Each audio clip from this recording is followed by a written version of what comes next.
আজ পর্যন্ত মোট ১২ জন মানুষ চাঁদে গেছেন। সবাই ছিলেন মার্কিন যুক্তরাষ্ট্রের নভোচারী এবং ন্যাসার অ্যাপোলো মিশনের সদস্য।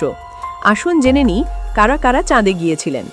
নীল Armstrong, Apollo 11, USA. Buzz Aldrin, Apollo 11, USA. Pete Conrad, Apollo 12, USA.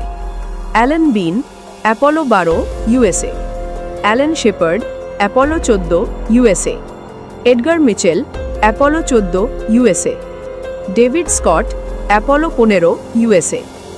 James Irwin, Apollo 15, USA. John Young, Apollo 16, USA. Charles Duke, Apollo 16, USA.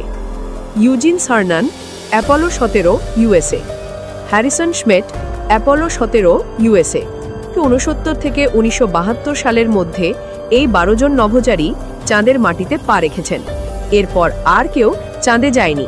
তবে ন্যাসার আর্টেমিস মিশনের মাধ্যমে খুব শিগগিরই নতুন নভোচারীরা আবার চাঁদে যাওয়ার পরিকল্পনা করছে।